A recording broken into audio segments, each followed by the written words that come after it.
Hər kəsə salam. Artıq Naxçıvanda da kitabxanaçı və kitabxana müdiri üçün test mərhələsinə sənəd qəbuluna start verildi. Ayın 5-dən başlayaraq ta 15-nə qədər sənəd qəbuludur. Gedib qeydiyyatdan keçə bilərsiniz. Yəni hər kəs öz yaşadığı ərazi üzrə təhsil şöbəsinə yaxınlaşmalı və tələb olunan sənədləri ora təqdim etməlidir. Baxın, burada qeyd olunub şəxsiyyət vəsiqəsidir, diplomdur, əgər əmək kitabçası varsa, əmək kitabçasının sürətidir. Bu sənədləri götürərək təhsil şöbəsinə yaxınlaşmalı və qeydiyyatdan keçməlisiniz. Deməli, burada qeyd olunubdur. Kitabxana müdiri üçün 31 kitabxana müdiri üçün vakansiya ayrılıb, 2 də kitabxanaçı ayrılıb. Yəni burada bir yazılmasına baxmayın, sonradan düzəliş olunub. 2 kitabxanaçı vəzifəsi qeyd olunubdur və hətta onların siyahısı da yerləşdirilib. İndi mən birazdan da göstərəcəm. Deməli, sənədlərə baxılacaq və əgər uyğunluq varsa sənədlərdə, həmən şəxslər də test mərhələsinə dəvət olunacaq. Baxın, burada məlumat əldə edə bilərsiniz ki, kitabxana müdiri üçün neçə staj lazımdır və yaxud da ki, kitabxanaçı ali təhsili və orta ixtisas təhsili, daha doğrusu kitabxana müdiri üçün nə qədər staj lazımdır və ümumiyyətlə Naxçıvanda nə qədər, neçə sual düşəcək, hansı fənlərə əhatə edəcək. İlk növbədə qeyd edim ki, vakansiyanı kitabxana müdiri olaraq daha çox çıxarıblar. Cəmi 2 kitabxanaçı ştata ayrılıbdır. Təbii ki, az da daha çox olsa nə yaxşı olardı. Çünki çox şəxsin stajı yeni bitirir, stajı olmur deyə onlar artıq kitabxana müdiri kimi imtahana daxil ola bilməyəcəklər. Deməli, əgər ali təhsillisinizsə 3 il bəs eləyir, yəni minimum 3 il bəs eləyir ki, siz kitabxana müdiri kimi girib imtahan verəsiniz. Orta ixtisası, yəni kolleci bitirmişsənizsə isə ən azı 5 il kitabxana işi sahəsində stajınız olmalıdır. Gəlin əsas məsələyə. Baxın, burada qeyd olunub ki, ümumiyyətlə onu da qeyd edeyim ki, Naxçıvanda sırf test mərhələsindən ibarət müsahibə yoxdur. Yalnız test mərhələsi təşkil olunacaq. Deməli, sırf kitabxanaçılığa aid 25 sual olacaq.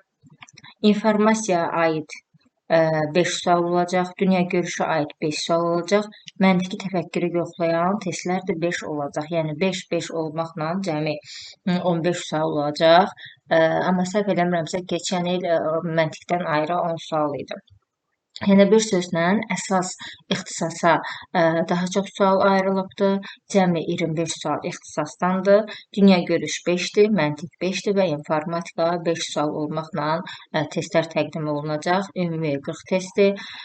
80 dəqiqə vaxt veriləcək sizə 40 suala cavablandırmağınız üçün və hər bir düzgün cavab da 1 balla qiymətləndiriləcək. Səhv cavab isə bal çıxar. Düzdür.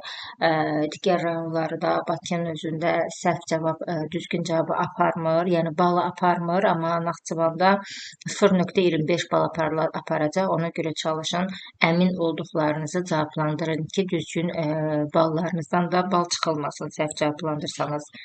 Test imtahanı bitdikdən sonra namizədlərə sual kitabçalarını və cavab kağızlarını imtahan nəzarətçisinə təqdim etməlidirlər. Yəni siz özünüzlə sual kitabçasını gətirə bilməyəcəksiniz, orada qalmalıdır. Sual kitabçalarını və cavab kağızlarının namizədlər tərəfindən götürülməsi yola verilməzdir.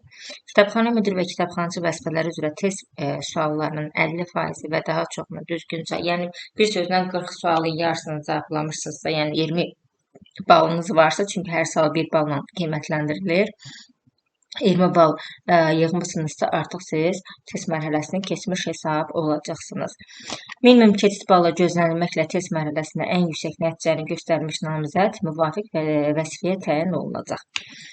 Deməli, bu qədər. Baxın, burada bir həftə ərzində də baxın, əgər müsabiqənin nəticəsi ilə bağlı şikayətiniz varsa, apellyasiya şikayət edə bilərsiniz və bir həftə ərzində də həmən şikayətə baxılacaq. Sonra bir də burada siyahını mən təqdim eləmək istəyirəm. Baxın, burada kitabxanaçı kimi bir Naxçıvan şəhər 14 nömrəli tam orta məktəbdə ştat vahidi ayrılıb. Bir də Kəngərli rayonda olmalıdır. Bəli, Kəngərli rayonunda Təzəkən tam orta məktəbdə kitabxana müdiri ştat vahidi ayrılıbdır. Kitabxanası kimi, daha doğrusu Kəngərli rayonu Qıvraq qəsəbə tam orta məktəbdə kitabxanası kimi ayrılıb. Amma digər rayonlarda isə kitabxana müdiridir. Mən bunların da linklərini açıqlamaya yerləşdirəcəm ki, baxmaq istəyən daxil olub